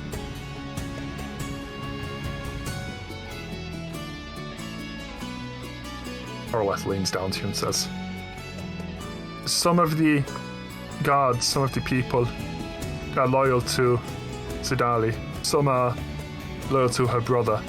She sent us here to make sure you're protected on your way to the temple, so that you can help her as she promised to help you."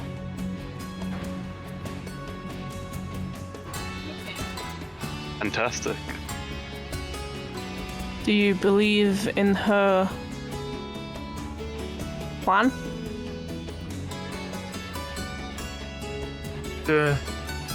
I wish, as many of the people wish.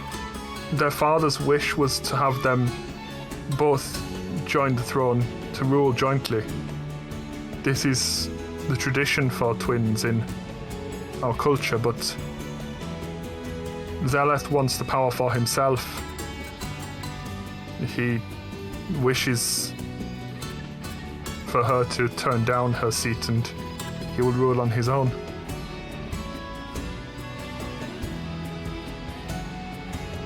I think Kelly would just be watching her as she's saying all of this. Like, trying to get... I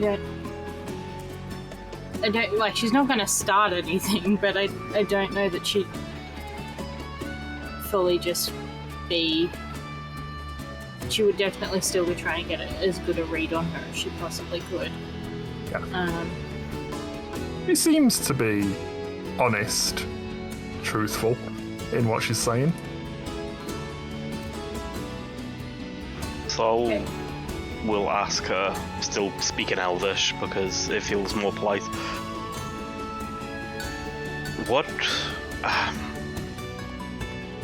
What will happen amongst your people once we put down the prince, do you think?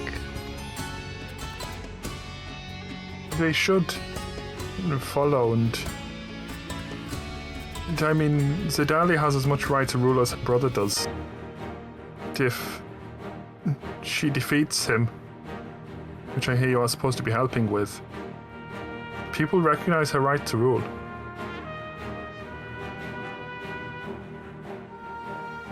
That is good.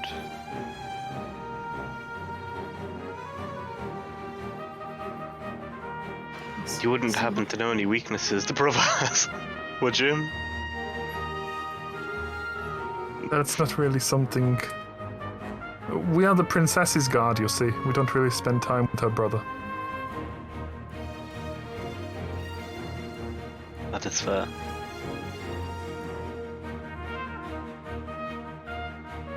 Will she be at the temple? Also Yes, in that is Elvish. where the coronation is happening. I hope Rune can speak Elvish. Yeah. Good. That'd be awkward. Really awkward a voice. The funeral must happen of the father, and then Zeleth's coronation. He wishes it to happen at the temple also.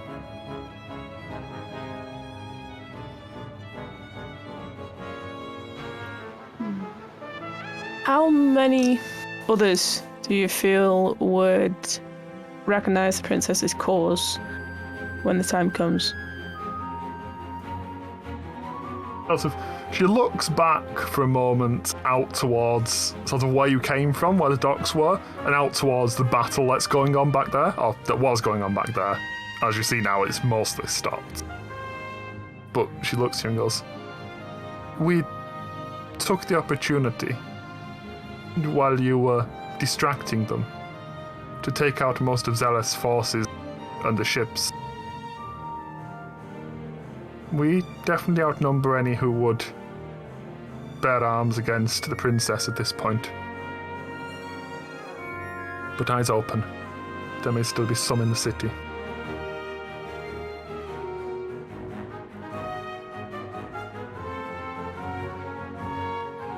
It'd be useful. You do occasionally, you walk past like handfuls of civilians, but you don't see anybody else in the guard. Among the people that are around us, is there anything, like, are they listening into this conversation, or are they sort of far enough away? None of them really seem to be listening in, from what you can tell. There's a lot of people looking towards the temple, looking of light. They all seem to be waiting for something or watching something. They don't really seem to care about what's going on around them. They don't really seem to be like doing business or walking through the streets. They're all just looking towards the temple. Okay.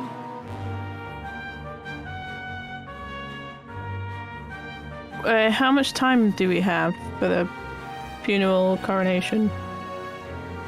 Not long. We should be able to make it there, but I'm not sure. They'll be finishing the funeral rites by the time we get there. That's why everybody's out here.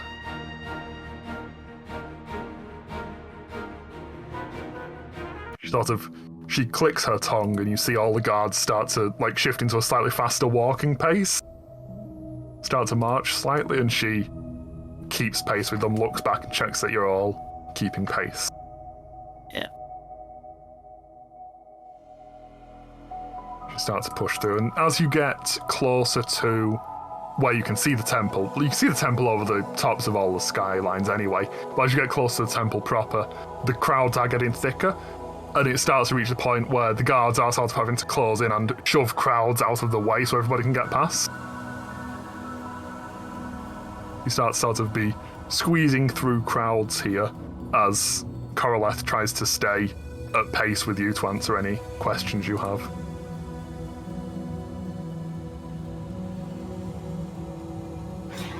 Are the people, like, are they all Mistral elves? Yes, that is the Empire. It is an elven empire. No, I just... All those who live on the Citadel are elves. Okay. What was our goal for of how to defeat the prince? This was discussed with the princess, wasn't it? Potentially kill him. Pretty much. She said, help her take the throne. What seems to be implied was murder. I think she straight up said that if we have to kill her brother, then she accepts that if that's the only way for her to take the throne. Yes. And by the way the brother seems to be, I don't think there's going to be many other options. No. Okay, so it's... Oh yeah, so we've got to kill him so she can do the star thingy. Yeah. But so she can destroy the star, which will free all the planets because the planets won't be fueling the star anymore because there will be no star for them to fuel. And it will also mean that when their father ascends to whatever it is, godhood, whatever, he won't be a big, major, powerful thing and then can't be used against the rest of the universe. Right, okay. Yeah. No, I think because of the star thing, I was wondering whether it had to be timed or anything, but okay. That's fine. So it's literally just going and beat him up. Yeah. Okay. So it's just I think the last thing I'll turn to her and just say, so will you be getting us close? To him? You in, but there's going to be a big crowd in there. After that, it's all up to you. Okay. This is going to be interesting. Does anybody have a pen on them? Oh, I do. Could I borrow it just a second? Commander, could you sign this for me? I'd like to take out my notice of diplomatic immunity and ask the commander to sign it. It is signed. There is a signature at the bottom of it already. Yeah, but I want them to sign it also, giving us diplomatic immunity here. Okay. She sort of reaches out and looks at it and goes, "What? Under the line here? Or here?"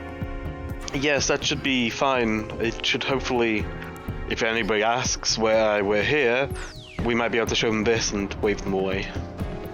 She looks around for a moment like she's looking for a table and... Torveth, get back here. One of the guards walks over and she motions for him to spin round. He spins and she leans the paper against his back, against the armor plate in his back. I would have offered my own back, but And you see this... Go ahead. Just to be clear, this is Callie's pen, so that ink is like a swirling purple, like Yeah. lilac And you colour. see, as she touches the paper, there's a moment of hesitation, like jitter in the line, but then you see this very flamboyant, very fancy signature that gets scribbled across the paper in this sparkly purple ink. I've got some of that somewhere. And she hands it back to you, the ink still slightly wet. She turns around confused for a second, so spots Xaryxis and hands her the pen. Thanks. That's it behind her ear. it might help, it might not, but I'd rather have it and not use it. And you start to see ahead of you the becoming larger as you're getting through everything else. The temple that seems to almost be built into part of the asteroid here, and the crowds that are gathered around the entrance, but leaving a space where there aren't barriers holding them back. They just seem to understand that they need to leave the space around the doors. But everybody stood there just looking up at the temple. Cattail. Everybody stood there looking up at the temple as the guards bring you forwards and you get towards the doors, which are shut. There are two guards stood in front of them, but as you move close, they nod to the commander. And you are in front of the closed doors of the temple. Do you want to make a suitably dramatic entrance? Yes. Just both doors opened. They open outwards or inwards? Are they open? They're going to open inwards. Okay. Yeah, so it's literally making sure both doors open and we're just all stood there. Yeah. Which it's a really strange sight. And you take a moment as actually. the guards sort of move to the sides, give you space. You take a moment to all perfect your heroic poses. And then nod. One of the guards reaches forwards and slams both doors open. And your heroic poses are met with the backs of a crowd of people. People that seem to be looking out into something happening in the centre of the temple. Yeah, sure. Missed opportunity, but nonetheless. We'll do it again, mate. As you start to push through the crowd to get a better look, you see an elven priest presiding over what seems to be a dead figure. You're shooting the late emperor. The body floating in a azure pool with a brilliant beam of light that shines down from above onto it, presumably the same beam that you'd seen coming into the temple. And flanking the priest as he reads out his rites are the familiar figures Prince Zeleth and Princess Sadali. The prince, arrayed in his finest regal splendour, but his expression seemingly a mix of sort of exultation of watching presumably an ascension to godhood, but then just momentary arrogance and smugness that you're used to seeing from astral elves, but nonetheless. And next to him, the princess stands stiffly, still in Xaryxis' clothes, but with a fine robe thrown over them. And she's just staring straight at her brother with this look of utter loathing. As you move forwards, the priest seems to get to the end of his sentence. Silence fills the temple as he raises his arms. The Emperor's body starts to rise, beam of light, and as it rises above head height, disappears. Magic trick. Priest turns back towards the crowd. The Emperor has ascended. His spirit is one with the light of Xaryxis. As his firstborn heirs, Prince Zeleth and Princess Zedali are both in line to rule. But Princess Zedali stands accused of treason. He looks around the crowd, pauses for a moment. Are there any here who would defend her claim? Yes. Yes. You call out, and the crowd sort of parts around you like nobody wanted to be too close to where the noise came from, which gives you this perfect straight line toward. Now we're doing the pose. As you adopt your heroic poses. Valis' heroic pose involves a teapot somehow. He's pouring it up with his 3 zombies behind him. Yes. Yeah, the silence falls as you say that. You all adopt your heroic pose and you just hear the pouring of tea trickling into a cup. Can I stand behind Sol and actually cast Shape Water on the pool that the Emperor's body is and have it turn black?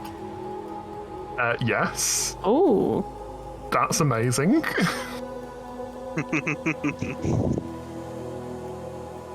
I'm trying to do it without them like necessarily noticing that I've done it. Yeah. I sort of want to make it look like it's an omen or a... You've picked the wrong person to stand behind because I'm translucent. Yeah.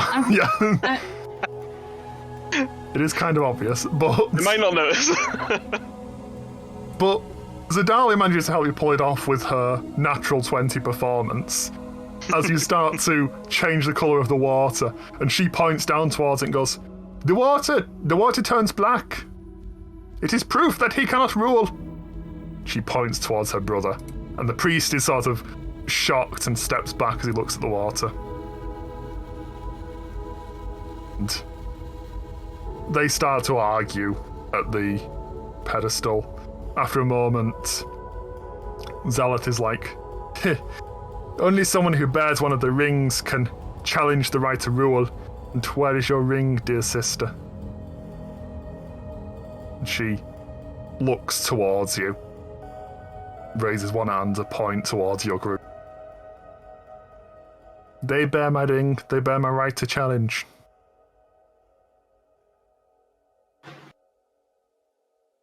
Let's hold the ring up. I pull the ring out. And the priest looks at that and goes, They bear the ring, they have the right to challenge you. The priest seems like a bit of a yes man, honestly. But It's always kept his job for this long. Zedali sort of looks at you, looks at the priest, and looks at Zeleth. Looks at you again. A moment passes. She turns to her brother and goes, I challenge you to trial by combat. The victor will be crowned emperor. Zeleth sort of laughs. Very well, sister. I will break you. She goes, No, I name a champion. My champion is this group. She points towards you again. The priest turns to you. Do you accept to be the champions, Princess Zedali, in her battle against Prince Zeleth for Emperor of Xaryxian Empire? Yes. Yes. We'll start moving, making our way proper forward, I think, at that point. I'm going to pull out a potion as we're walking forwards. Okay. Well, thematically, I want to drink it now, but I don't want to do it and then waste a minute, so... No, that's fair. So you pull out a potion and ready it for drinking. Lick the cork, ping the cork out. Hits a elf standing there. Yes. As you pop out the cork and it just bounces off someone's head and you just hear this quiet mutter of, I was hit by something thrown from one of the champions. Our soul itself 1,000! And as you step forwards, making your heroic walk towards the pedestal, the prince looks at you and looks at his sister. Very well, since you won't face me yourself, I too will name a champion. He looks over the crowd for a moment. Bring forth the Zodar. Oh, fuck off. The crowd gasps as the Ah! guards and people part ranks, make way for this creature that's clad head to toe in this suit of obsidian armor. I missed the show players button, I'll be honest. Whoa. As Guys, this these things are harmless. They just like as to it give bugs. floats towards you, not even touching the ground, floating a good foot above the ground. And you start to realise it doesn't move like a creature. Like, this is the armour. It's the armour itself that's moving towards you. And the priest turns to face you. The Zodar has served the Imperial family since the dawn of the Empire. Its knowledge is vast and its will is absolute. This will be a fight to the death. Ready yourselves. He motions with his hands and the crowd slowly starts to clear a space for the fight. Okay. And as you prepare to face the Zodar, that is where we are going to pick up next week for our final session.